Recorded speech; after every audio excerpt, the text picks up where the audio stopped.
오늘의 사건 반장입니다. 부산에서 처음 만난 또래 여성을 살해한 뒤 사체를 훼손하고 유기한 20대 여성이 구속됐습니다. 여성은 고등학생 자녀 과외교사를 구한다는 거짓 정보로 피해자에게 접근한 걸로 드러났습니다.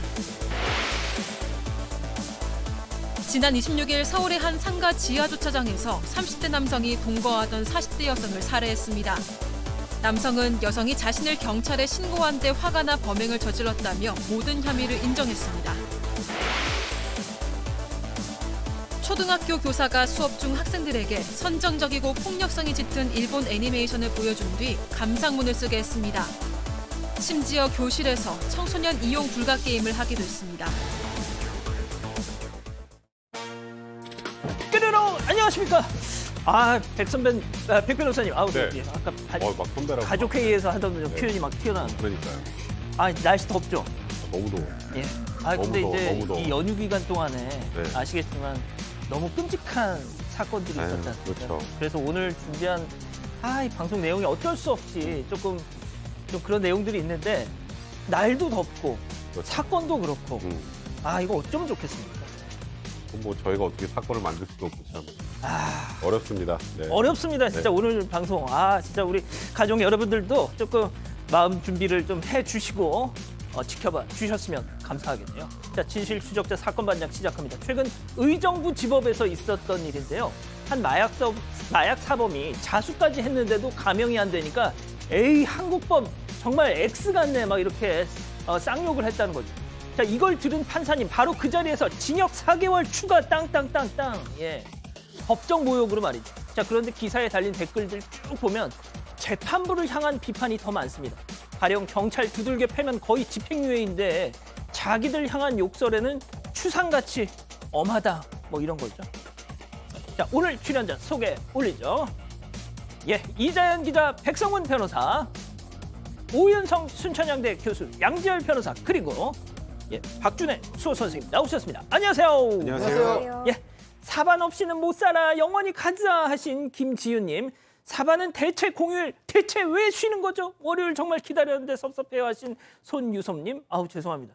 예, 사반 보는 재미에 다른 일을 못해요 큰일 났어 하신 오클라호마의 킴벌리님, 지난 25일 생일이었던 내 동생 제임스, 일이 너무 힘들어서 많이 지쳐 보이는 것 같은데 사반에서 꼭 응원해 주세요 하신 LA의 제시카님, 저희가 너무 늦게 소개해드려서 죄송합니다. 자, 수원 효동초등학교 학생들이 2023년 세계 창의력 올림피아드에서 상 받았어요. 축하해 주세요 하신 까꿍사바님, 자, 황정현님, 정하은님, 엄마는 외계인님, 루즈 누나님 모두 사랑합니다. 재미는 물론 의리도 함께하는 아세사바 뉴스 육박. 예, 대한민국과 전 세계 동포 가족 여러분의 시선을 모아서 출발합니다.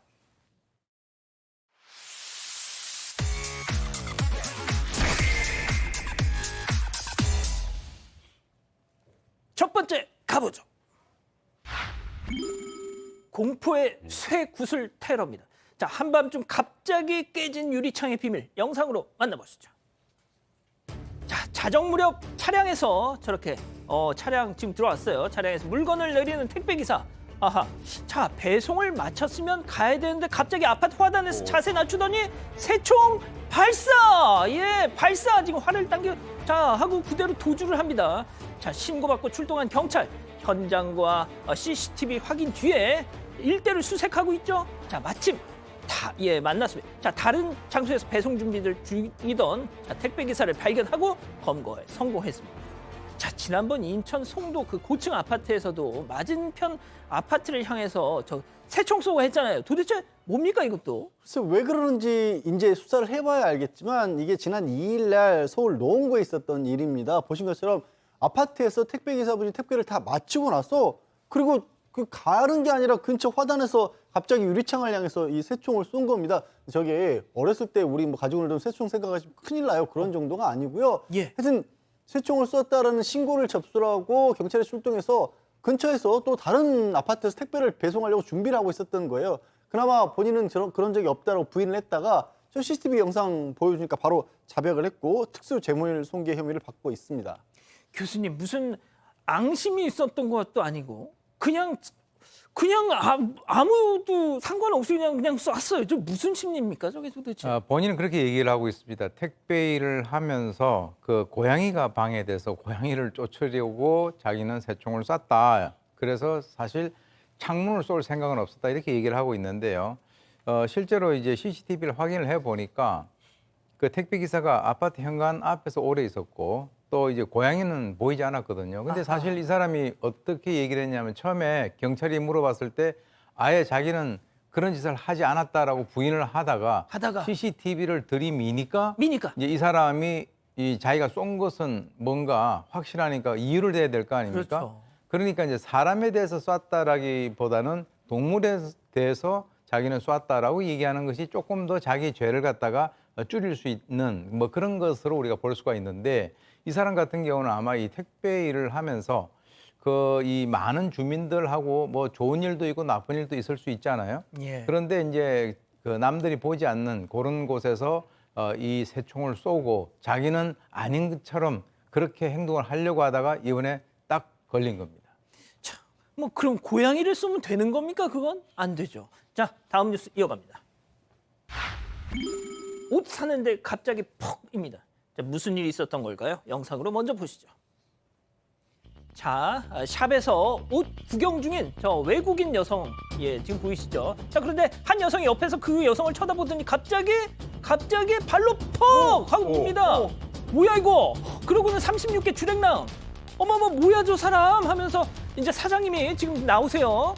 뭐야 저 사람 하고 뒤자료 딱 봤는데 이미 저 멀리 갔어 벌써. 예, 갔어요. 자, 그러지 저 외국인 여성 지금 막 눈물 펑펑 흘립니다. 사장님 오시더니 저렇게 토닥토닥 해주는데 이게 말이죠, 백 변호사님. 네. 외국에서 저 영상이 먼저 난리가 났어요, 이게. 이게 부산의 한 옷가게에서 있었던 일인데요. 지금 말씀하셨던 것처럼 외국 또 한국 온라인 커뮤니티에서 저 영상이 나오면서 정말 엄청난 공분을 사고 있습니다. 지금 저 여성이 도대체 왜 외국인 여성이 갑자기 발길질을 했을까? 모릅니다. 저 여성 몰라요. 빨리 잡아서 자초정을 좀 확인해야 될 것 같은데 일단 저 여성, 외국인 여성 그냥 옷을 보고 있었어요. 뭐 예. 별다른 것도 없었고 그리고 저 앞에 서 있다 갑자기 발길질을 한 거잖아요. 이 피해 여성이 이렇게 얘기했습니다. 부산의 한 기차역에 있는 가게에서 옷을 보고 있었는데 그냥 한국 여성에게 발길로 차였다. 분명히 나를 다치게 하려는 의도로 발로 찬 것 같은데 나는 도대체 왜 폭행당했는지 이유를 모르겠다 이렇게 말했다고 하는데요. 정말 나라망신입니다. 저 여성 빨리 잡아서 도대체 왜 저런 행동을 한 것인지 그것부터 정확히 파악할 필요가 좀 있겠네요. 그러니까요. 알겠습니다. 자, 다음 이어가죠. 어묵 한 그릇 10,000원? 이건 또 무슨 얘기일까요? 영상으로 만나보시죠. 한 일본인 유튜버, 지금 보시는 저분, 전남 한평군 나비축제 현장으로 갑니다. 자, 보드게임판에 주사위 던지면 거기서 딱 정한 액수만큼만 여행하는 컨셉트인데요. 자, 이날 정해진 예산 딱 보이시죠? 한평군 8,000원. 자, 8,000원으로 과연 뭘 먹었을까요? 보시죠. 와 맛있겠다. 소라 얼마예요? 5,000원. 5,000원. 얼마예요? 4만 원? 사장님 이거 얼마예요? 그러게 10,000원. 5,000원어치는 5,000원치는 안 팔아요. 야 이거 먹을 수 있는 거 없는데? 사장님 이거 번데기 얼마예요? 4,000원? 4,000원 나왔다. 이거 번데기 주세요. 번데기 축제는 나비는 어디 있는 거야 도대체? 4,000원으로 먹을 수 있는 거 없어요? 소세지는 4,000원. 와 감사합니다. 왜요 사장님? 이뻐서. 이제 나는 나비 못 먹는 거야? 번데기로 끝났어? 너무 슬프다. 이럴 수가. 한평 나비축제 와가지고 번데기만 먹고 갔어요. 네, 이게 최근 일본인 유튜버가 정해진 예산 8,000원으로 여행하는 콘셉트로 전남 한평군의 나비대 축제를 찾았는데요. 이 축제의 먹거리 부스 음식 가격이 터무니없이 비싸서 논란이 됐습니다. 삶은 개꼬등 한 컵이 5,000원, 통돼지 바비큐 한 접시가 4만 원에 판매가 되고 있었던 겁니다. 비싼 가격에 놀라서요. 이 유튜버가 이번엔 어묵꼬치 가격을 물어봤습니다. 그랬더니 한 그릇에 10,000원이라고 해서 유튜버가 5,000원어치는 안 되냐고 물어봤는데요. 안 판다고 거부를 했습니다. 아이고. 결국 유튜버는 4,000원짜리 번데기 한 컵, 그리고 소시지 한 개를 산 뒤에 여행을 마무리해야 했습니다. 이 영상이 여러 온라인 커뮤니티에 공유되니까요. 네티즌들은 지역 축제 바가지 상수를 비판하고 나섰습니다. 이게 이 코로나 때문에 그동안 못하던 거 이제 올해 들어서 처음 몇 년 만에 이렇게 딱 하니까 뭐 그 심정은 알겠지만 참 이게 안 바뀝니다 이게. 그러니까 저렇게 특정 뭐 축제를 하다 보면 사람들이 많이 모이고 그때 이제 한몫을 잡을 기회라고 많이들 이제 그 생각을 하다 보니 지금 저도 아까 뭐 어묵 한 그릇에 10,000원에서 저도 깜짝 놀랐는데 이런 거예요. 그러니까 가격을 주변에서 다 담합을 해서 과도하게 높여놓고 그래가지고 이제 다른 가격을 낮추지 못하게 조정 기능을 없게 만들면 그건 그냥 원래는 이제 공정거래법 위반입니다. 오. 담합행위죠. 근데 굉장히 담합하면 무섭죠. 예. 예를 들어서 뭐 치킨 값을 몇만 원 뭐 이렇게 다 뭐 이게 대기업끼리 담합하거나 이런 게 이제 통상적으로 이런 처벌 대상인 거지. 지역 소상공인들이 저 소세지하고 어묵하고 뭐 번데기 파는 걸 담합했다고 공정거래법 위반이라고 해서 처벌하기 좀 어렵잖아요.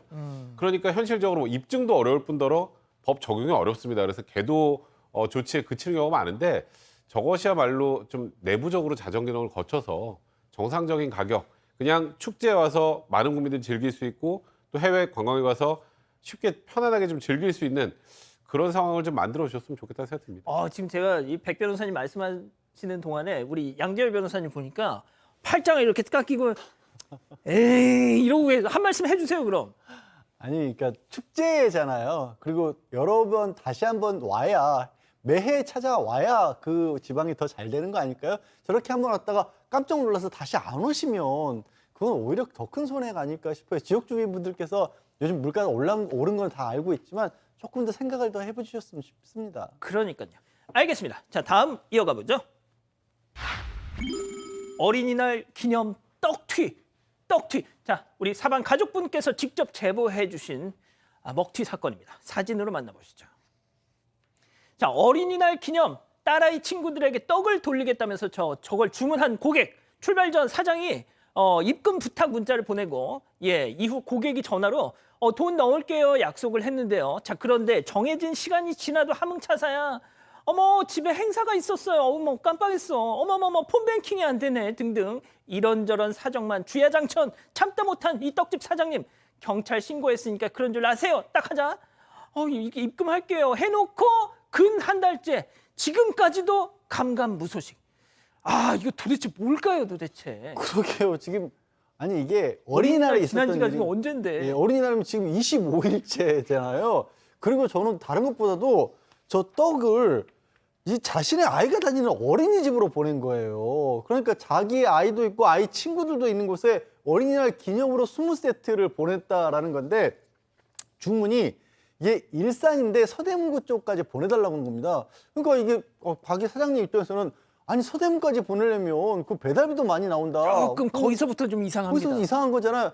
그것까지 다 책임지겠다라고 했다는 거예요. 그래서 저는 이 부분이 특히 물론 아직 이제 가게 사장님 주장입니다만 이렇게 얘기를 했다는 거예요. 그 장사하시는데 믿고 보내기 어려우시니까 돈 입금된 거 먼저 확인하시고 떡을 보내세요라고 얘기를 했다는 겁니다. 그러니까 안심하고 사장님은 떡 20세트를 준비를 해놨죠. 양식이 있는 사람이다. 네. 근데 준비를 딱 해놓고 나니까 갑자기 사정이 생겨서 그런데 오해 버리겠다고 말을 바꾼 겁니다.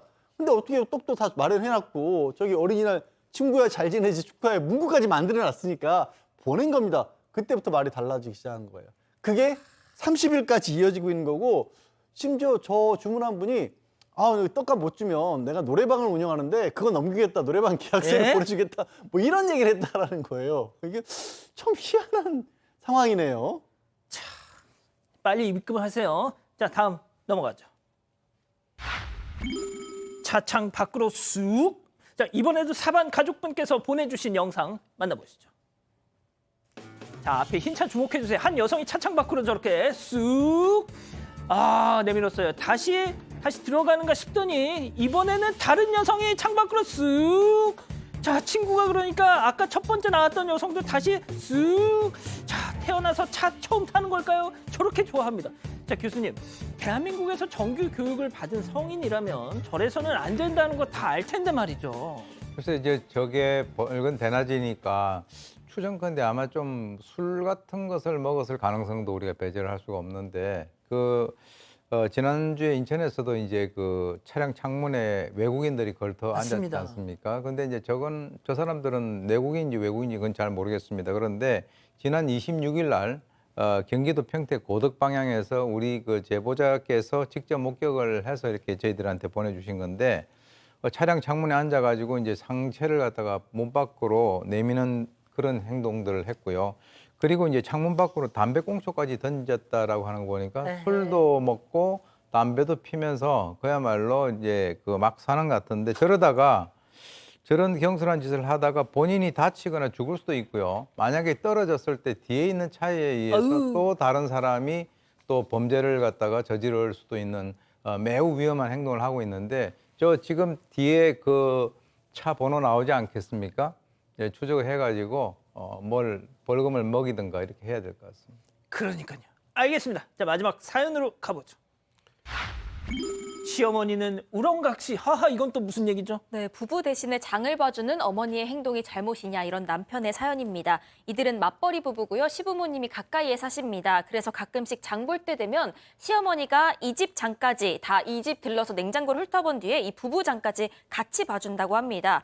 그럴 때마다 이 남편은 고맙다면서 시어머니한테 장본갑 겸사겸사 용돈까지 챙겨드린다고 하는데 이에 대해서 아내가 왜 상의 없이 시부모님이 장을 보시게 하냐, 내가 먹고 싶은 걸 내가 사려고 한다 이렇게 화를 냈다는 겁니다. 하지만 이 남편은 바쁜 우리 부부 대신에 부모님이 장 봐주시면 감사하다고 해도 모자를 파네 왜 화를 내는지 모르겠다 이런 입장입니다. 하지만 아내는 그렇다곤 하지만 매번 집에 와서 냉장고 뒤져본다거나 살림 들여다보이는 게 눈치가 보이고 침해받는 기분이 든다 이런 주장이라고 합니다. 그렇군요. 자, 기다리셨던 푸처 핸즈업 타임. 우리 가족 여러분들도 채팅창에 OX로 함께 참여해 보시죠. 먼저 남편입니다. 선영아, 꼬맹아, 도대체 이게 왜 어느 지점에서 화가 날 일이니? 응? 우리 둘 다 바쁘니까. 우리 어머니가 대신 장 봐주시는 건데. 이게 짜증 난다고 지금 OX를 하자는 거야? 그래, 좋아. 난 동그라미. 이럴 수가. 좋습니다. 계속 들어보세요. 다음은 아내입니다. 오빠, 성문이 오빠 진짜 생각 없다. 한두 번 그러시면 나도 감사하지. 근데 매번 우리 없을 때 집에 오시는 거 완전 불편하고 냉장고 열어보시는 거 더 불편해. 싫다기요, X. 자, 이렇게 또 다 의견 일치를 보셨네요. 양 변호사님. 네, 한마디만 할게요. 성문아, 그럴 거면 그냥 엄마랑 살아. 그러니까. 엄마랑 살아. 왜 결혼했니? 왜 결혼했어? 자, 교수님. 네네. 결혼을 하게 되면 될 수 있는 대로 간섭하지 않는 것이 가장 기본적인 것이고 만약에 저 며느리가 자기 시어머니에게 좀 이렇게 도와달라고 요청을 했다면 좀 문제가 달라져요.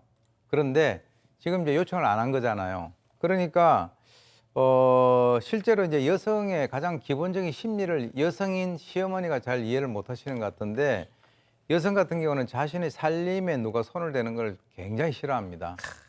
그러니까 그것도 자기도 없는데 누가 와서 그걸 다 이제 이렇게 뭐 정리해놓고 하는 그것이 어떤 뭐 시간이 없어서 사람을 고용을 해가지고 가정부에게 부탁을 하는 거하고 시어머니가 쑥 들어와서 그렇게 하는 거, 그거는 나중에 며느리 친구들 사이에서 이런 시어머니도 있었다라고 하는 그런 사고 사례에 등장할 수 있는 그런 상황입니다.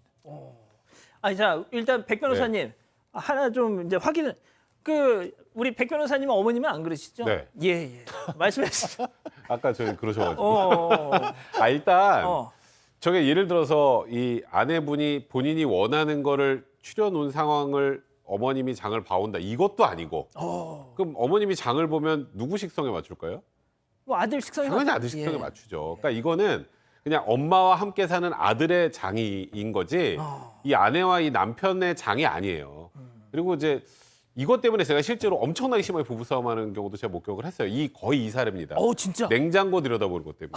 진짜. 그러니까 냉장고를 들여다보면 이제 물론 시어머니는 아무 생각 없이 그냥 자기가 사온 거 냉장고에 넣어놓고 끝났을 수 있는데 아내 입장에서는 여기 또 이거 냄새나게 이걸 왜 또 여기다 해놨니? 뭐 이 물건은 여기다 넣어야 되는데 여기다 넣니?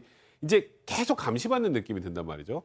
그러니까 호의는 알겠지만 이게 자칫하면 본인의 아들이 불행해지는 결과가 될 수도 있으니까 그러니까 이거는 며느리하고 합의하에 얘기하에 좀 편하게 되는 그런 며느리의 부탁이 아니라면 이건 진짜 안 하시는 게 좋습니다. 방금 말씀하신 사례 네. 되게 살아있는 느낌이 드는 게 본인 아니라니까요. 저는 본인 얘기 저는 같아요. 아직까지 한 번도 안 써봤습니다. 진짜? 네. 일단 믿어드릴게요. 자, 이 기자.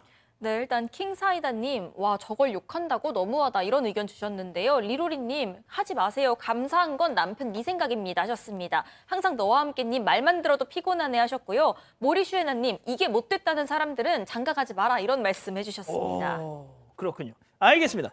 자, 올해 환갑이시라는 이순옥 여사님 보고 계시죠?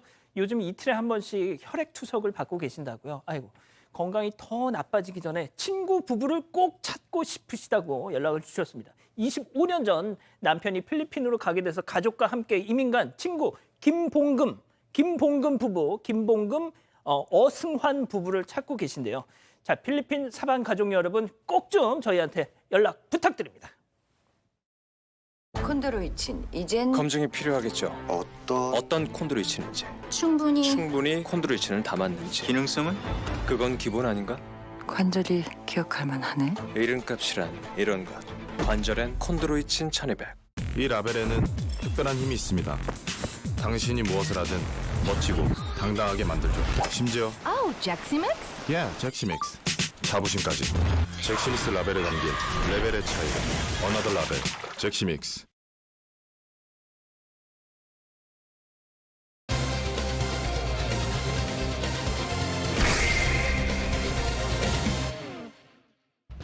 부산에서 처음 만난 또래 여성을 살해한 뒤 사체를 훼손하고 유기한 20대 여성이 구속됐습니다. 여성은 고등학생 자녀 과외교사를 구한다는 거짓 정보로 피해자에게 접근한 걸로 드러났습니다. 사건의 전말을 파헤쳐봅니다. 자, 앞서 제가 말씀드렸다시피 오늘 준비한 사건들이 연휴 동안에 정말 좀 끔찍한 사건들이 많이 벌어졌습니다. 자, 이번 사건 한 통의 신고 전화로 시작이 됐습니다. 네, 일단 20대 여성이요. 지난 27일 새벽에 이 여행용 가방을 들고 택시에 타게 됩니다. 경남 양산 인근의 낙동강변으로 가달라 이렇게 얘기를 하는데 이 택시기사가 목적지에 여성을 내려준 뒤에요. 이 여성이 뭔가 의심스럽다고 생각을 해서 경찰에 신고를 하게 됐습니다. 새벽에 젊은 여성이 탔는데 무게가 좀 나가 보이는 여행용 가방을 들고 있었던 데다가 외곽도로 옆에 풀숲 근처에서 내려달라고 한 겁니다. 그리고는 이 풀숲으로 들어가는 것까지가 굉장히 좀 미심쩍다면서 신고를 했고요. 신고를 받고 경찰이 현장에 출동했는데 이 해당 여행용 가방을 발견했습니다. 자, 한번 적어 보십시오. 저런데 새벽에 택시를 타고 와서 한 20대 여성이 기사님 저 여기 좀 내려주세요 하고 저 큰 여행 가방을 들고 내린다고 하면 신고를 안 할 수가 있겠습니까? 그렇죠. 그리고 경찰이 출동해서 봤더니 아니나 다를까 저 가방에서 시신의 일부가 담겨 있었습니다. 신분증도 있었고 피부진 옷까지도 있었고요. 경찰이 피해자 집에 가봤더니 범행 흔적이 뚜렷했고 또 다른 또 시신 일부 그리고 흉기가 있었습니다. 새벽 6시쯤에 바로 택시 탔던 그 여성이 있지 않습니까? 20대 여성 검거를 했습니다. 그 여성 도대체 무슨 짓을 저지른 겁니까? 네, 이 20대 여성은 지난 26일 날 그 오후 5시 반경에 피해자의 집에서 이 피해 여성을 갖다가 살해하고 그리고 흉기로 시신을 훼손을 했습니다. 그래서 이제 경찰의 그 발표에 의하면 20대 여성은 이제 범행을 저지르고 난 이후에 자기 집으로 돌아가서 이 시신을 담을 여행용 가방을 들고 다시 왔다는 거죠. 그래서 그 여행용 가방에다가 시신의 일부를 담았다라고 하는 거 보니까 또 나머지는 또 집에 놔둔 것 같은데 그리고 이제 아까 말씀하신 대로 택시를 타고 경남 양산 인근에 있는 낙동 강변에 그 풀숲에 시신 일부를 갖다가 유기한 것이죠. 자, 또래 여성을 살해한 것도 충격적인데 시신을 훼손하고 저렇게 유기까지 했습니다. 도대체 이 가해자와 피해자 무슨 관계였길래 무슨 일이 있었길래 이랬던 건지 첫 번째 사건 체크포인트 짚어보죠. 아이 과외를 좀 이게 무슨 얘기일까요? 이건 정말 좀 이유가 괴이합니다. 이 20대 여성이 고등학생 자녀를 둔 학부모인 것처럼 가장을 했고요. 이 피해자는 인터넷, 그러니까 온라인에 과외 강사로 등록을 해놨습니다. 그러니까 과외를 자기가 할 학생을 구하고 있었던 여성인데요. 일단 뭐 고등학생 자녀를 둔 학부모로 소개하면서 20대 과외생을 구하고 있다 이렇게 접근했는데 이게 이 사건이 발생한 3일 전입니다. 그 전까지는 일면식도 없었고. 근데 이제 이 여성의 거주지를 딱 듣고 이 피해자가 거긴 너무 멀어요. 예. 너무 멀어서 제가 과외를 하기는 어렵겠네요. 라고 하니까 지금 이 20대 여성, 그러니까 가해 여성이 내가 맞벌이라 좀 힘들다. 우리가 아이를 보내기라도 할 테니까 그냥 좀 과외를 한 번이라도 좀 해줘 보면 안 되겠냐 이렇게 접근을 한 겁니다. 예. 일단 보통 저런 어플에는 과외 선생님으로 등록하는 사람 말고 학부모라고 하는 사람의 신상은 전혀 알 길이 없어요. 알 길이 거짓말하면. 없죠. 예. 근데 저 여성이 도대체 왜 저런 행동을 해서 이 피해자에 접근했는지 정확하지 않습니다. 이게 일단 엽기 살인 사건입니다. 더군다나 무슨 원한 관계가 있는지 또 어떤 원래 알고 지내던 사이인지 그런 것도 지금 현재까지는 알 수가 없는 상황인데 양비론 선생님 그 경찰 발표를 보니까 이런 얘기를 하더라고요. 일반적인 20대 여성이 쉽게 할 수 없는 수준의 범죄였다라고 말이죠. 아니 이게 상식적으로 너무 말이 안 되는 거예요. 첫 번째부터 걸려요. 20대 여성이 고등학생 자녀가 있다고요? 이상하지 않았어요? 예. 고등학생 15살, 16살인데 여성이 가해 여성 20대면 도대체 언제 자녀를 가졌다라는 얘기. 거기부터 뭔가 안 맞고 그렇죠. 또 과외할 때 자체 과외 관련 얘기를 할 때 말 다툼이 없었는데 일단 경찰은 다투다가 다른 사건 당일에 다투다가 범행을 저지르는 것으로 보이는데 왜 다투는지도 지금 명확하지가 않고요. 진짜로 모르는 사이는 맞았는지 그리고 이렇게까지 잔혹한 범죄를 저지르는데 공범이 또 혹시 있었던 건 아닌지 아직까지는 너무나 의문투성인 사건입니다. 자, 그 여성이 그 경찰서로 이렇게 끌려오는 모습을 봤더니 그 경찰이 이제 공범 여부를 이렇게 판단하는 이유 중에 하나가 체구가 엄청 작더라고요.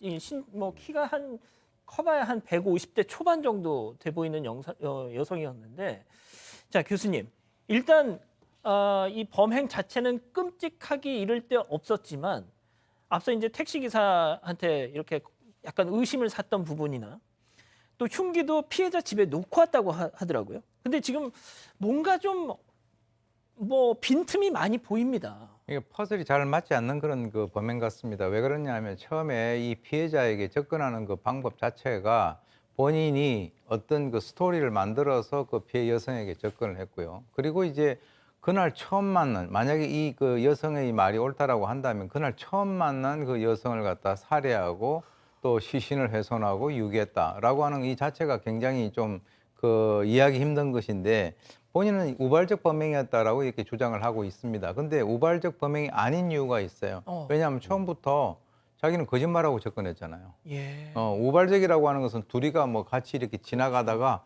거기에서 우연히 뭐 어떤 일이 발생이 돼가지고 뭐 살해를 하는 것을 우리가 우발적 범죄라는데 아주 철저한 그 계획적 범죄가 이제 보이고요.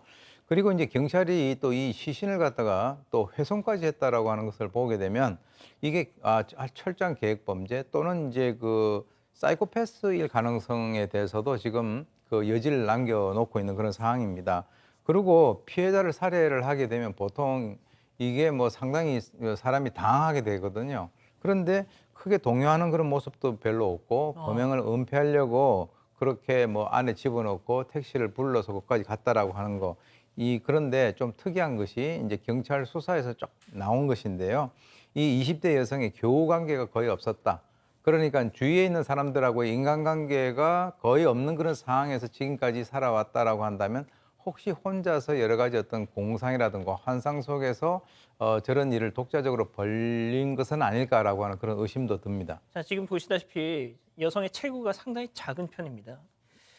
자, 신상 공개 지금 검토를 하고 있다고요? 네, 일단 어제 영장실질 심사가 있었고 구속이 된 상태입니다. 여기에 더해서 신상공개위원회도 조만간 열릴 예정인데요. 이 구속 만기가 오는 6월 5일입니다. 이 점을 고려하면 이번 주 중에 신상공개위원회가 열릴 걸로 전망이 됩니다. 자, 부산청이 만약에 저 여성을 신상 공개를 하게 되면 2015년 이후 8년 만에 처음으로 신상 공개를 한다고 해요.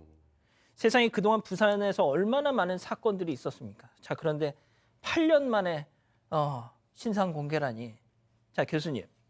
이제 뭐 아까 교수님 사이코패스 말씀하셨는데 많은 분들이 그런 가능성에 대해서 언급을 하고 계시더라고요. 네. 지금 이제 아까 체구가 작다라고 말씀을 하셨는데 체구가 작지만 피해자 같은 경우는 자기는 전혀 그 사람에 의해서 공격을 당할 것이라고 예상을 못하는 상태에서 갑자기 공격을 당할 수도 있다라고 하는 것이고요. 지금 경찰은 일단 이 20대 여성이 아까 말씀드렸던 사이코패스 그리고 이제 정신병력에 대해서도 지금 이제 조사를 하고 있는 것이고 또 이제 피해자가 어떤 식으로 사망을 했는가에 관련돼서 피해자 부검 그리고 여성의 휴대전화 디지털 포렌식을 갖다 맡겼는데 만약에 이 디지털 포렌식 결과가 나오게 된다면 이 범행 배경이 어느 정도 드러날 수 있다는 거죠. 왜 그러냐면 통화 기록이라든가 혹시 또 어떤 인터넷을 어떤 부분을 갖다 검색을 했는가 이걸 보게 된다면 범행과 관련된 그 동기에 대한 단서가 나올 수 있다라고 하니까 지금 이 경찰의 수사를 우리가 좀 더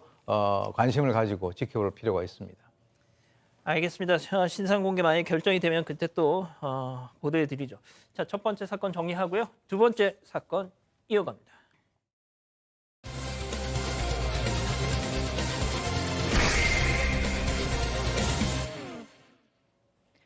아침 7시를 넘긴 시각 지하 주차장에 모습을 드러낸 남성이 차량 뒤편에 몸을 숨깁니다. 잠시 후 한 여성이 나타나자 흉기를 들고 달려든 남성.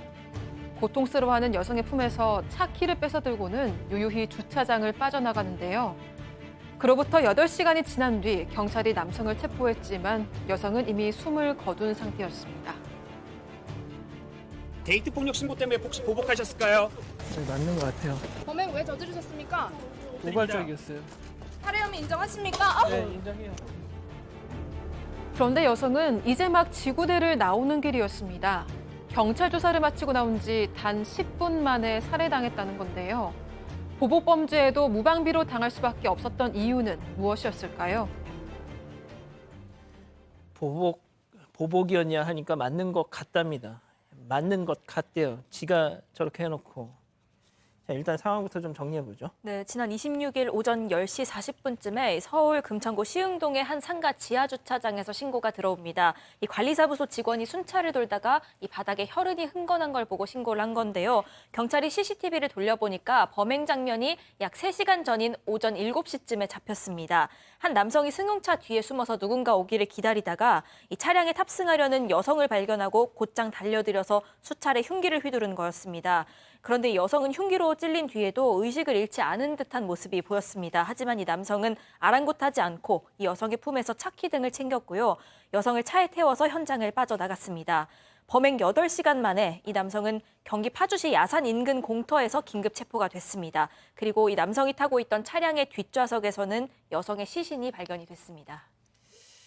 자, 일단 연인 사이였다. 네, 맞습니다. 이 체포된 김모 씨 30대였는데요.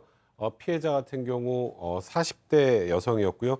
1년 전에 교제를 시작을 했다고 하고 이 피해 여성의 집에서 사실상 반동거를 해왔다고 합니다. 그런데 이제 사건 발생 5일 전에 이 여성이 이 김모 씨에게 이별을 통보를 했는데 이 김 씨 같은 경우 특별한 직업이 없어서 그 이후에도 이제 본인 집으로 돌아가지 않고 뭐 PC방 등을 전전했었다고 합니다.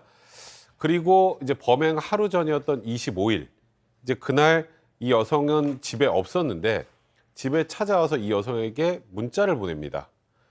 테레비를 부수겠다. 집에 와서 지금 나랑 대화하지 않으면 현관문 비밀번호를 바꾸겠다. 이런 메시지를 보냈고 실제로 이 김 씨는 이 여성의 집 비밀번호, 그러니까 문 비밀번호를 변경을 했습니다. 그러니까 비밀번호를 사실상 공유할 정도의 사이였다라는 건 어느 정도 확인된 것 같습니다. 자, 양 변호사님, 그런데 결국 이 범행 당일에도 이자가 피해 여성을 찾아갔다는 거 아닙니까? 그러니까 평소에 피해 여성이 언제 어디를 가는지를 다 꿰고 있었을 수밖에 없겠지 않습니까? 그래서 그날도 사건 당일날 새벽에 여성이 다니던 PC방을 간 겁니다. 여성을 찾아서. 그리고는 얘기를 하자라고 하면서 PC방이 좀 불편하니까 밖에 나가서 얘기를 하자라고 한 겁니다. 근데 밖에 나가서 길거리에서 말다툼을 하다가 이 김 씨가 피해 여성을 때렸던 모양입니다. 그래서 만난 지 불과 13분 만에 여성이 경찰에 전화를 해요. 신고를 한 겁니다. 그래서 지구대로 임의동에서 가서 조사를 받고 먼저 이 김 씨가 나왔습니다. 조사를 받고 그러면서 이 김 씨가 피해 여성 집에 들어가서 흉기를 챙겨서 나와요. 그리고 지금 여성이 지금 PC방에 가면서 차를 그 PC방 주차장에 세웠을 거 아닙니까? 지금 보신 주차장이 그 상가 주차장인 거예요. 거기 여성이 차 뒤에 숨어서 기다리고 있다가 조사를 받고 나오는 차를 찾아온 여성을 공격한 거예요. 이 여성이 지구대에서 나온 지 불과 10분 만에 벌어진 일이었습니다. 저 남자가 경찰 조사를 먼저 받고 나왔습니다. 이후에 피해 여성이 경찰 조사를 받고 나온 뒤에 단 10분 만에 저 사건이 벌어졌습니다. 체크포인트 짚어보죠. 살아 있었답니다. 자, 당시 이 주차장 CCTV 원본을 보면 여성이 공격을 당한 직후 한참을 쭈그려 앉아 있다가 저자에게 끌려갑니다. 자, 움직임이 약간 약간 지금 움직임이 있는 걸 봐서는 분명 현장에서는 사망했던 상태가 아니었다 이렇게 추정이 가능한데, 자, 그러면 바로 119 어디든 실려 갔더라면 이게 사망으로 이어지지는 않았을 거라는 생각도 하게 됩니다. 예, 적어도 이제 저 때까지는 저 영상을 보게 되면 누구라도 저 영상을 봤을 때 바로 이 피해자가 저런 피해를 당하고 난 이후에 119를 불러서 바로 응급 조치를 했더라면 하는 그런 아쉬움이 남습니다. 왜 그러냐면 공격을 당한 직후에요. 허리를 움켜잡으면서 그 피해자 같은 경우는 좀 어느 정도 쭈그리고 앉아 있었어요. 그리고 이 남성이 여성의 소지품을 갖다 챙기면서 여성의 팔을 잡아 끄는 그 순간에 여성이 힘을 주면서 팔을 뿌리쳤단 말이죠. 그 정도는 뭔가 이렇게 의식이 있었다는 거죠. 그런데 1분이 넘도록 여러 가지 움직임을 보이다가 이내 몸을 가누지 못하는 상태가 됐다. 제가 봤을 때는 이 과다출혈로 의식이 어떤 불명된 상태. 그래서 남성이 여성의 그 두 팔을 갖다가 끌고 차에 강제로 태우는 모습이 이제 찍혔는데요. 실제로 이제 이 김 씨 같은 경우는 이 피해 여성을 차량 뒷좌석에 태운 상태로 2시간 넘게 이동을 했고요. 뭐라고 얘기하냐면 여기서부터 저는 거짓말이라고 보는데 예. 경찰 조사 과정에서 처음에 무서워서 병원에 가려고 했는데 인근 병원이 예전에 방문했을 때 불만족스러워서 일산소재병원으로 가려고 했다. 이게 말이 되는 소리입니까? 무조건 가까운 병원으로 가야죠. 그래서 얼마 지나지 않아서 자기는 뭐 차에서 그 피해자하고 대화를 했다는 거예요. 그런데 톨게이트를 지나고 난 이후에 말이 없어져서 그때 사망한 것을 알았다. 그래서 파주에 있는 집으로 방향을 틀었다라고 얘기를 하고 자기는 뭐 수면 부족 등으로 정신이 없고 아무 생각이 없었다라고 얘기를 하면서 자기는 의식적으로 계획적으로 한 것이 아니라 우발적으로 했다라고 얘기를 하는데 글쎄요, 저게 우발일까요? 자, 금천에서 파주까지 갔습니다. 예? 그 와중에 세상에 금천에는 뭐 병원이 없습니까?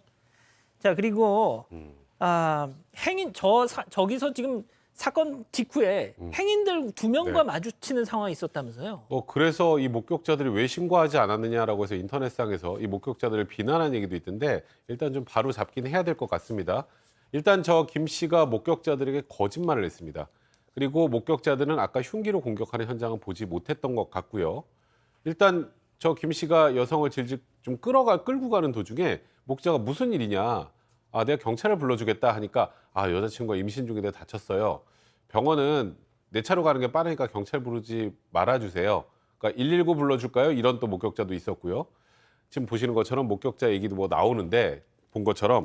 근데 일단은 아까 요건 아니고 이건 공격당하는 거고 그 목격한 이후에 저 남성이 어쨌건 전 여자친구를 좀 이렇게 끌고 가는 장면이 나오잖아요. 좀 수상했다면 그냥 이 남성에 물어서 자초적으로 듣는 것보다 일단은 112에 그래도 신고를 뭔가 이상하다면 신고를 해주셨으면 어땠을까라는 아쉬움은 있지만 사건을 알고 의도적으로 신고하지 않은 건 아니라는 점 분명히 여러분들도 아셔야 될 것 같습니다. 예, 일단 구속 심사를 받았습니다. 이자는 당시 현장 영상 함께 보시죠. 피해자 왜 살해했습니까? 피해자한테 하고 싶은 말 있으세요? 정말 죄송합니다. 흉기 미리 챙겼던데 범행 계획한 겁니까? 그러고 싶지 않았습니다. 죄송합니다. 피해자랑 피해자 가족들한테 미안한 마음은 안 드세요? 평생 죄 짓고 살겠습니다. 뭐라고 하셨어요? 죄 짓고 살겠습니다. PC방에서 피해자 만났을 때 어떤 얘기 나눴나요? 다시 만나자고 한 건가요? 일단 그런 얘기는 안 했고요. 그냥 누가 먼저 잘못했고 그런 얘기를 했습니다. 차 안에서는 피해자랑 어떤 대화하셨어요? 대화 안 했습니다. 살아있는 거 확인하셨나요? 차 안에서?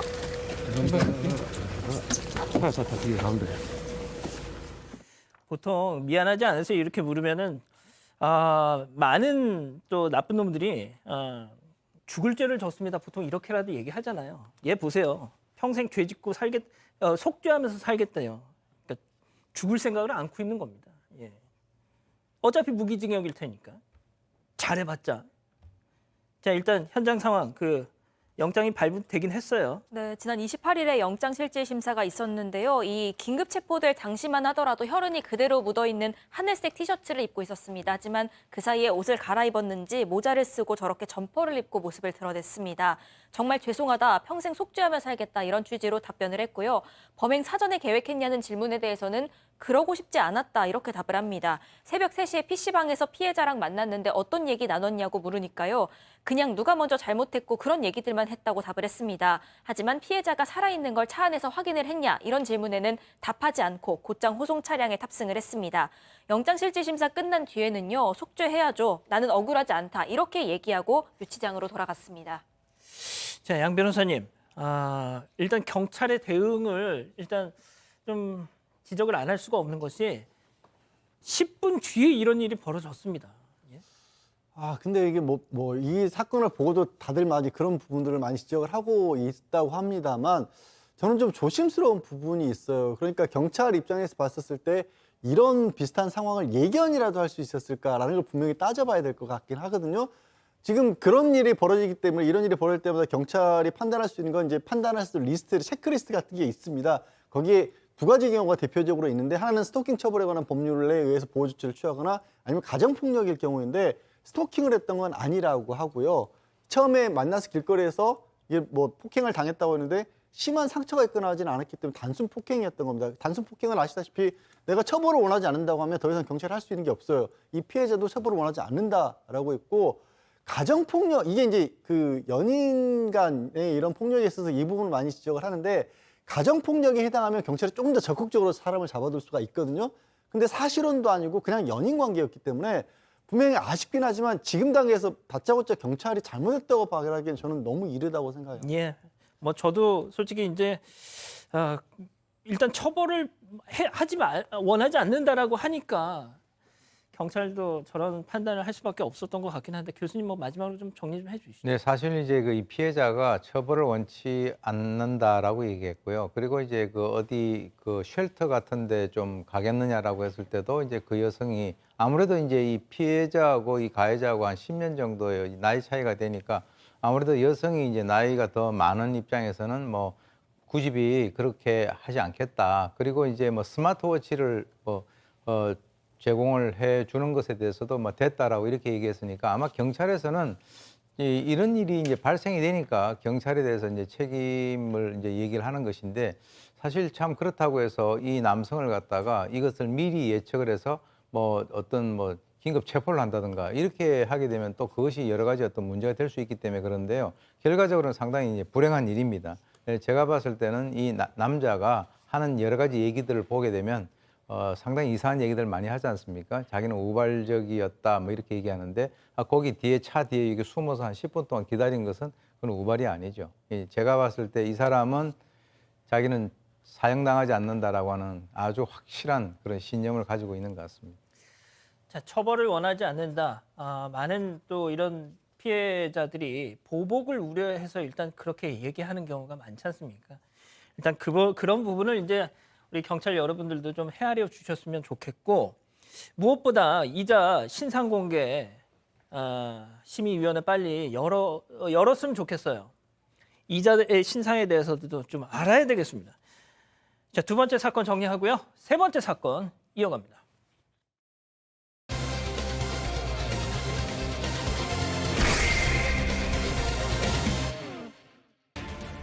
초등학교 교사가 수업 중 학생들에게 선정적이고 폭력성이 짙은 일본 애니메이션을 보여준 뒤 감상문을 쓰게 했습니다.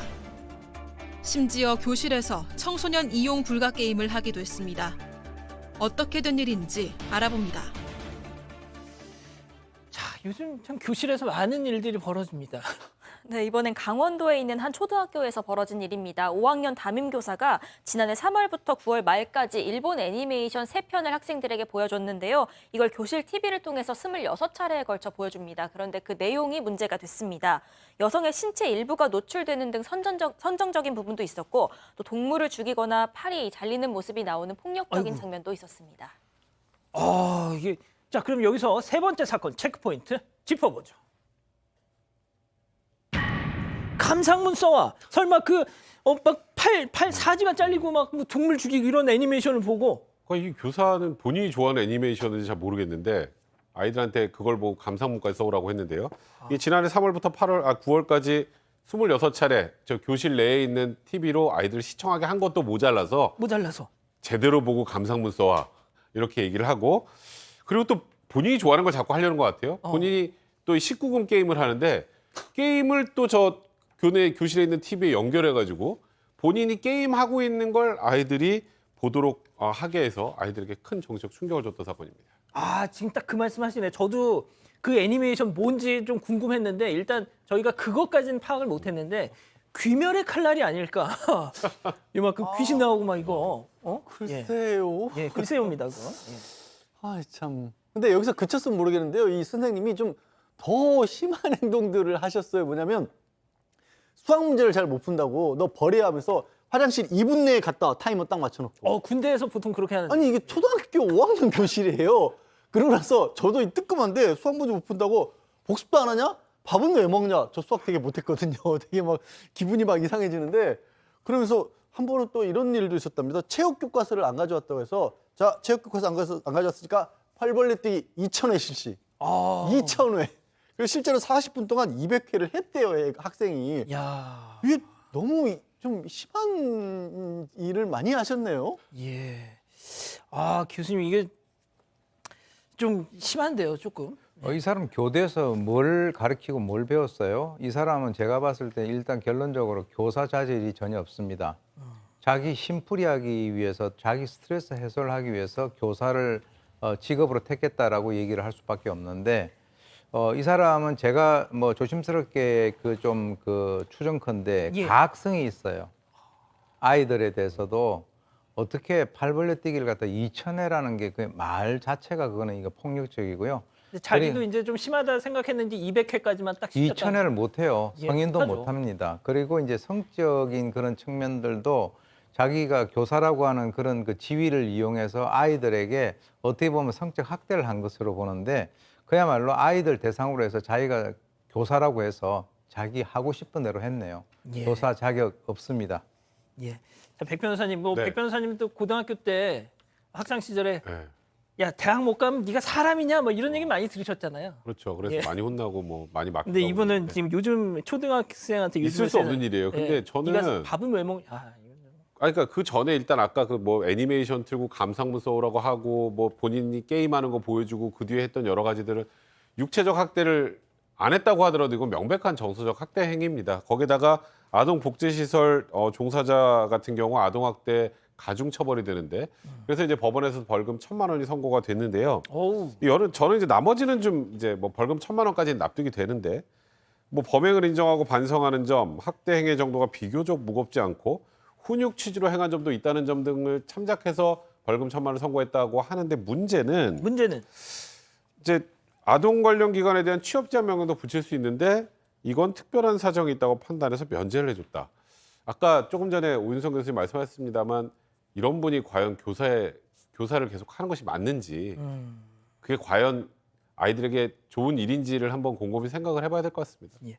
자, 교수님이 마지막으로 좀 따끔하게 다시 한 번만 짧게 좀 부탁드립니다. 네, 지금 사실 이 교육계에 많은 분들이 정말 아이들을 위해서 열심히 하시는 분들이 대다수죠. 그런데 어물전 망신은 꼴뚜기가 시킨다고 이런 사람들의 그 사건이 이렇게 보도가 될 때마다 정말 그 음지에서 열심히 제자들을 맞아요. 위해서 일을 하고 계시는 그런 많은 그 선생님들 사기 떨어뜨리는 행동 하지 마시고요. 제가 봤을 때는 적성에 안 맞아요.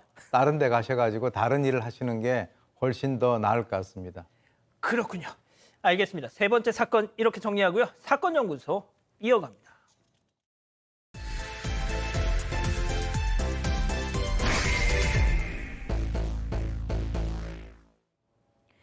(2015년 1월 13일) 아침 경기도 안산의 한 다세대 주택에서 신고가 들어옵니다. 남편이 딸들을 인질로 잡고 밤새 데리고 있다는데요. 그렇게 시작된 5시간 동안의 숨막히는 대치. 인질들의 안전이 무엇보다 최우선인 상황입니다.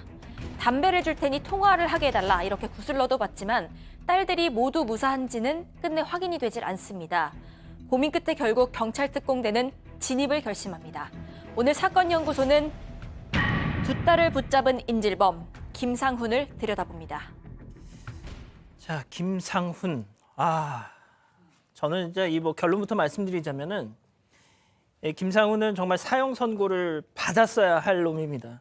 활자입니다. 예, 정말 이 내용을 저도 다시 리뷰를 해보면서 정말 소름이 끼쳤는데, 자 일단 차근차근 정리해 보죠. 네, 일단 신고가 들어온 게 2015년 1월 13일 아침 9시 반쯤이었습니다. 경기도 안산시 상록구의 한 이 다세대 주택에서 두 딸이 붙잡혀 있다, 이런 내용으로 신고가 들어왔는데요. 이 신고자는 어머니였습니다. 여성인 최 씨였는데 이 최 씨가 전 남편이랑 사이에서 낳은 딸들이 붙잡혀 있다는 내용이었고요. 이 딸들은 연년생, 16살, 17살 연년생인 두 딸이었습니다. 그리고 지난 2007년에 이 남편이랑은 이혼을 하고 이 김상훈이랑 재혼을 했는데 이 당시에는 김상훈이랑 별거 중인 상태였습니다. 인질극이 벌어진 곳은 전 남편 집입니다. 김상훈이 의붓딸들을 그러니까 다 데리고 있었던 그런 상황으로 보이고요. 여기에 더해서 상황상 전 남편 그리고 그 전 남편의 동거녀까지도 모두 붙잡힌 걸로 보이는 상황이었습니다. 인질극이 벌어진 만큼 경찰 인력이 총동원이 됐고요. 5시간 넘게 대치가 이어지게 됐습니다. 이 인질극 언제부터 시작이 된 겁니까? 사건 전날부터 시작이 된 건데 일단 김상훈이 이 아내와 배우자 별거 중이라고 했지 않습니까? 근데 연락이 안 되니까 이 지금 최 씨가 틀림없이 전 남편을 찾아갈 것이다라고 생각을 하고 이 김상훈이 전 남편 집으로 찾아간 겁니다. 전 남편 집으로 찾아가는데 뜻밖에도 이 최 씨는 없었고 전 남편의 동거녀만 있었던 겁니다. 그럼 동거녀가 지금 우리 남편 안 들어올까? 지금 남자 지금 안 들어올 거다 이렇게 얘기를 했는데도 불구하고 그걸 믿지 않고 흉기로 위협해서 집에 일단 가뒀습니다. 그러니까 현재로서는 그 집에 한 사람이 있었던 거죠. 그 전 남편의 동거녀. 예. 그리고 거기서 이제 자기 아내를 기다리는 거예요. 기다리는 와중에 뜻밖에도 안 들어오고 했던 최 씨의 그 배우자의 전 남편이 들어온 겁니다. 예. 남성이. 근데 이 남성이 뭔가 낌새가 이상해서 뭐 밖에 나서 얘기하자 그러고 달렸는데 듣질 않고 바로 그 전 남편을 공격해서 살해를 했습니다. 그리고 C 씨는 화장실에 감춰놓은 상태에서 계속해서 자기의 아내 그리고 두 딸이라고 하자 이제 전 남편과의 사이에서 얻은 그 딸이죠. 그 두 딸을 기다리기 시작했던 겁니다.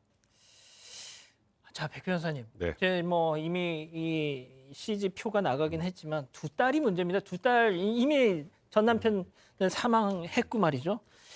두 딸들이 그 집으로 들어오면 안 되는데. 근데 참 안타깝게도 그 이후에 16살짜리 둘째 딸 그리고 17살짜리 큰딸이 차례로 귀가를 했습니다. 김상훈은 이 두 딸을 아까 그 전 남편의 동거녀와 마찬가지로 두 손을 묶어서 결박을 하고 작은 방에 가뒀습니다.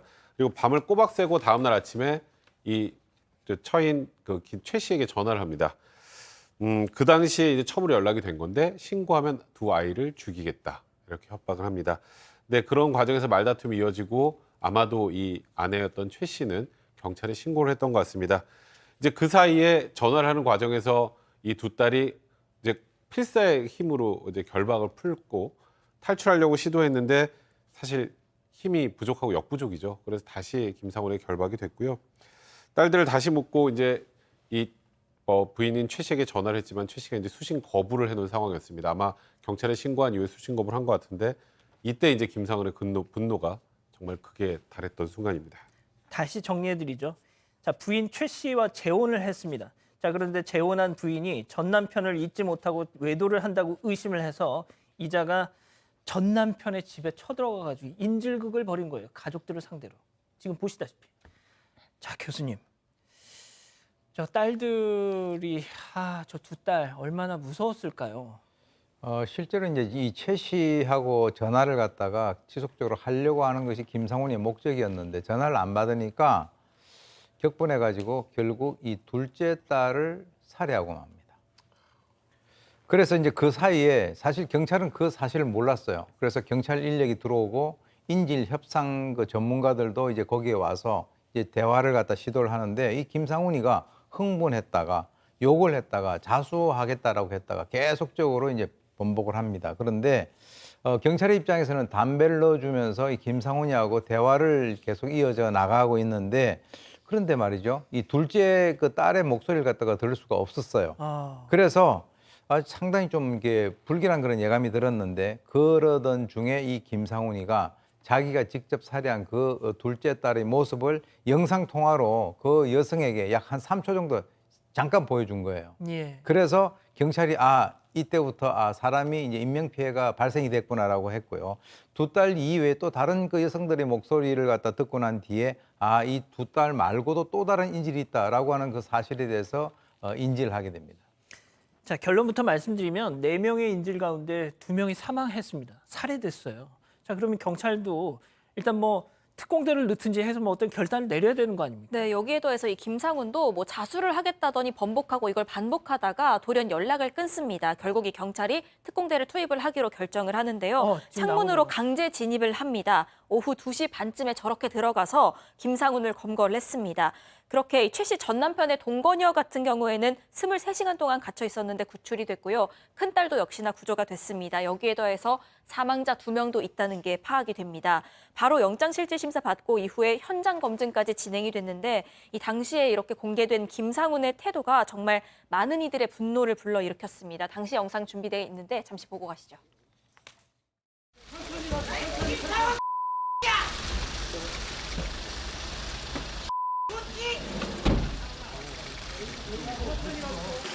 엄마 데려와! 저도 한편에 피해갑니다. 경찰들이 내 말을 다 막고 있습니다, 지금. 자, 다시 해가지고. 네? 이번 사건에 죽은 건 경찰 잘못도 크고, 예? 애 엄마 영모도 있고, 철저한 수사를 할 수 있게 도와주십시오. 모두가 다. 저 웃는 얼굴 보셨죠? 예. 그리고 방금 영상에서 그 달려든 남성, 저자를 향해서 김상훈을 향해서 뭐라고 이렇게 욕설을 날린 그 남성이 바로 큰아들이요. 그러니까 최 씨, 재혼한 부인 최 씨의 큰아들. 그러니까 숨진 그러니까 2명의 딸 인질들의 오빠였습니다. 자, 동생을 자기 친여동생을 살해한 저자를 놓고 당연히 욕설이 나올 수밖에 없죠. 그런데 저렇게 반응을 한 겁니다. 저게 이제 저도 저 사건이 발생됐을 때 이제 그 당시에 분석을 했는데 또 저 모습을 보니까 또 다시 한 8년 전으로 돌아가는 것 같습니다. 사실 김상훈이 같은 경우는 이 자기가 살해한 것은 잘못됐다라고 얘기를 하면서 양쪽에다가 책임을 전가하는데 뭐라 그러냐면 아니 그 최 씨, 그 자기하고 재혼을 한 그 최 씨는 아이들이 살려달라는 애들의 목소리를 갖다가 애가 무시를 했기 때문에 내가 죽인 거다. 이렇게 얘기를 했고요. 그 다음에 이제 경찰도 나를 갖다가 안정시키지 않고 점차적으로 자기를 갖다 흥분시켜가지고 나의 요구 조건을 전혀 들어주지 않고 장난을 쳤다. 내가 죽일 그런 명분이 전혀 없었었는데 결국은 그들, 즉 최 씨하고 경찰이 나를 도발해서 내가 살해했다. 이런 식으로 자기 합리화를 했습니다. 그래서 이 사람이 나중에 이제 그 사이코패스로 이렇게 밝혀졌거든요. 그래서 자기 행동에 대해 가지고 책임을 전가하거나 다른 사람들에게 어떤 미루거나 또 자기에 있어서의 그 어떤 공감 능력, 합리화 이런 것들이 아주 적나라하게 그 당시에 그 언론을 통해서 그대로 이제 보여준 것인데요. 김상훈이가 글쎄요 사형 선고를 받지 않았기 때문에 또 나올 수도 있다라고 하는 그런 측면에서는 상당히 좀 걱정이 되는 상황입니다. 양 변호사님, 그 딸들 의붓 딸이긴 하지만 뭐가 됐든 자신이 재혼한 여성의 아이들이니까 어렸을 때부터 봤을 거 아니에요. 그런데 이런 짓을 했습니다. 그 어렸을 때 봤던 아이들 중에 한 명을 해친 건데요. 사실 충격적인 사실 하나 더 남아 있습니다. 그 숨진 둘째 딸 몸에서 김상훈의 DNA가 검출이 됐어요. 그러니까 인질극을 벌이는 동안 성폭행까지 저질렀던 겁니다. 이게 실제로는 이제 둘째 딸 때문에 이 최 씨와 김상훈도 별거를 시작했던 거군요. 같이 결혼 생활, 혼인 생활 하는 도중에 둘째 딸을 성폭행하려고 시도를 했던 거예요. 그게 이제 발각이 나면서 어떻게 그런 사람이랑 살겠습니까? 그래서 별거를 시작했던 건데, 이걸 뭐 다른 사람들이 목격했던 사람들이 한 얘기가 인질극 하던 중에 둘째에게는요, 뭐 사랑한다, 넌 내 여자 이런 얘기까지 해놓고 성폭행하고 죽이기까지 했던 겁니다.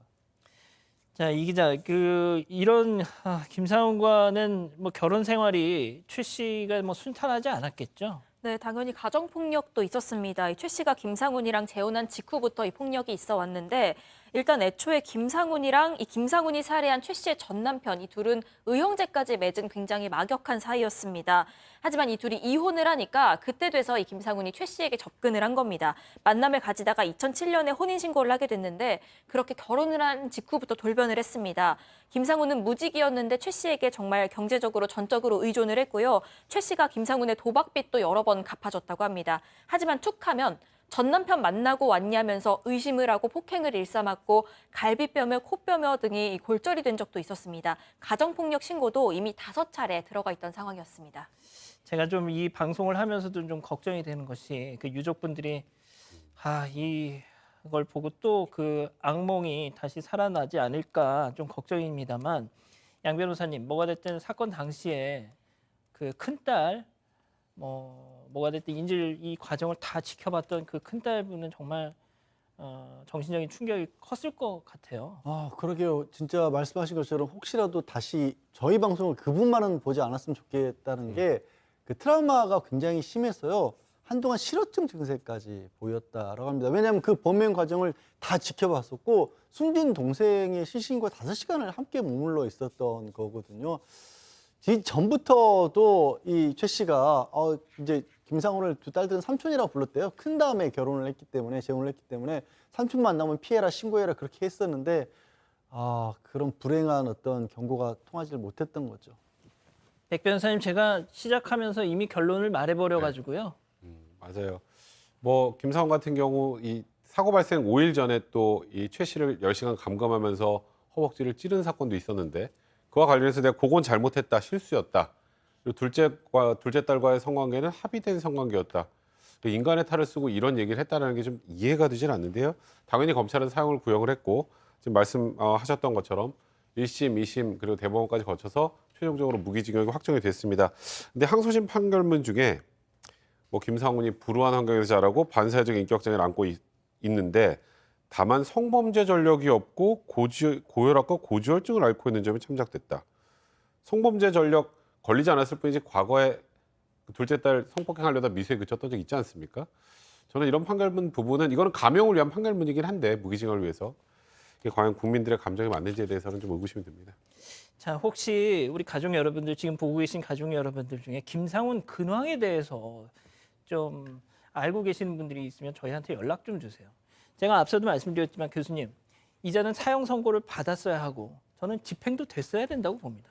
저는 그렇게 동의합니다. 왜냐하면 제가 맨날 얘기하지만 이 사형 같은 경우도 선별적, 선택적 사형을 갖다가 아주 극악한 사람에 대해서는 할 필요가 있다라고 저는 보고요.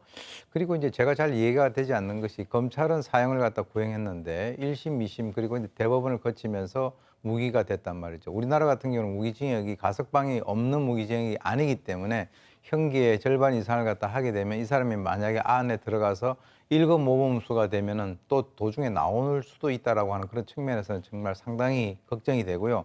아까도 우리 백 변호사님 얘기하셨는데 아니 성범죄 전력 친딸 성폭행해가지고 친권 박탈당한 거 그거는 팩트하고 틀린 거 아닙니까? 그리고 고혈압, 고지혈증 없는 사람이 어디 있어요?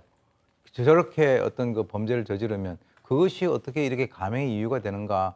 정말 국민들의 정서하고는 잘 맞지 않는 그런 측면이다. 굉장히 안타깝게 생각합니다. 제가 오프닝에서 말씀드렸지만 그럼에도 불구하고 판사 앞에서 욕설을 하거나 그러면은 법정 모욕으로 징역 몇 개월 추가 땅땅땅땅. 자, 오늘 사건 연구소 이렇게 정리하고요. 분위기 좀 바꿔보겠습니다. 글로벌 픽 이어가죠.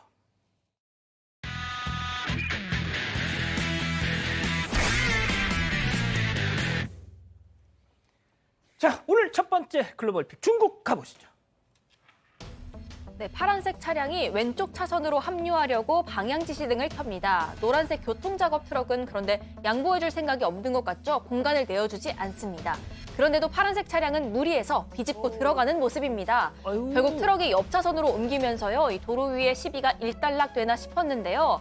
트럭 운전자 화가 났는지 이 파란색 차를 옆으로 몰아붙여서 결국 충돌을 하고 말았습니다. 아유, 왜 저래? 아유. 네, 이 파란색 차는 가드레일에 부딪히면서 속도를 늦추는데 트럭은 사고를 내고도 그냥 달아나 버립니다. 파란색 차 운전자도요, 더 이상 참을 수가 없는지 속도를 내서 트럭 옆에 찰싹 붙더니 가드레일로 자신도 밀어버렸습니다. 아, 이 두 차는 결국 아직 안 밀어. 바퀴가 밀다, 들린 밀다. 채로 저렇게 딱 붙어서 멈추고 말았습니다. 아유, 똑같아 둘 다. 아유. 네, 심지어 트럭은 고가도로 위에 아슬아슬하게 걸려서 하마터면 인명피해까지 이어질 뻔했는데 이 차를 빼는 과정도 쉽지가 않아 보입니다. 사고 수습이 해가 질 때까지 이어졌습니다. 세상에. 두 운전자는 다치진 않았지만 도로 위에서 기싸움까지 펼치면서 난폭 운전을 한 혐의로 경찰에 입건이 됐고요. 경찰은 조사를 마치는 대로 법적 조치 취할 예정이라고 합니다. 아이, 양보 좀 하지. 자, 다음은 호주로 가보시죠. 네, 이곳은 야생소를 타고 오래 버티는 일명 로데오 경기가 펼쳐지는 경기장입니다. 중간 휴식 시간 동안에 경기장에는 관객들과 공연 댄서들이 한데 어울려서 함께 춤을 추고 있는데요. 축제 분위기가 따로 없습니다. 그런데 춤을 추던 관객들이 갑자기 비명을 지르면서 경기장 밖으로 달리기 시작을 합니다. 오, 왜 저래요? 잠시 우리에 묶여있던 황소가 탈출을 했습니다. 그래서 경기장 안 사람들을 향해서 돌진을 한 겁니다. 충격을 받은 200여 명의 사람이 뿔뿔이 흩어지면서 경기장은 그야말로 아수라장이 됐는데요.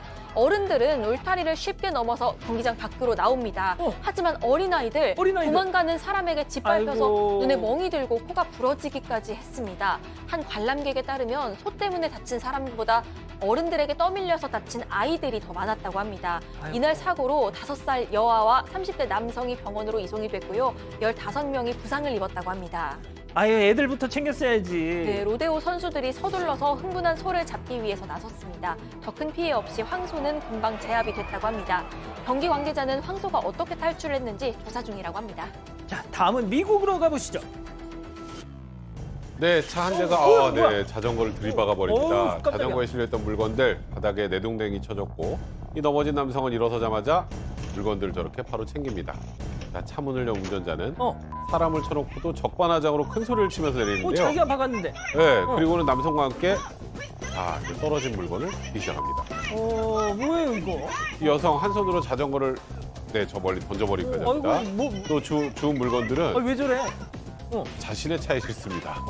자, 남성은 그런 여성을 그런데 딱히 말리지는 않는 모습입니다. 뭔가 사연이 있어 보입니다. 네, 무슨 일인지 영상 한번 보시죠.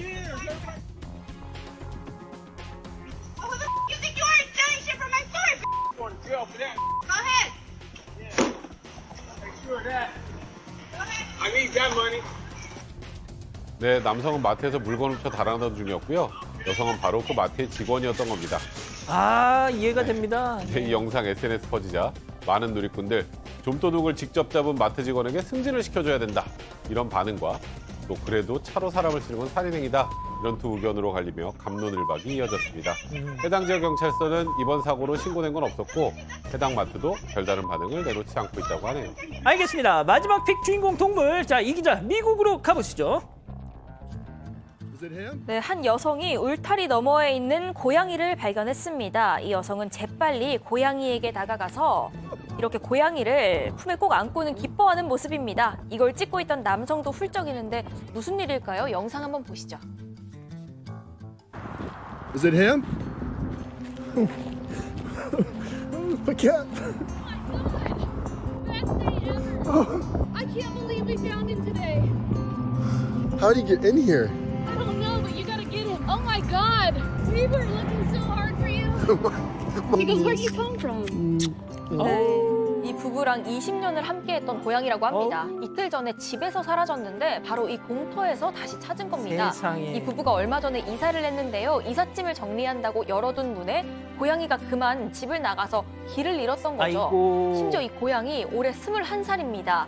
눈도 귀도 좋지 않은 상태였고 건강도 좋지 않았다고 합니다. 어떡해. 집으로 돌아온 고양이는 한참 동안 물을 마셨고요. TV 뒤로 가서 웅크리고 하루 종일 잠만 잤다고 합니다. 하지만 현재는 건강을 회복했다고 하네요. 저희 집 고양이들 문 조금만 열어두면 그냥 그 길로 그냥 맨날 튀어나가가지고 걸어두고 삽니다. 자, 사랑하는 사건 반장 가족 여러분, 행복한 밤 보내시고요. 저희는 내일도 별이 6개 반 4반 6반 저녁 6시 반에 다시 옵니다. 안녕히 계십시오.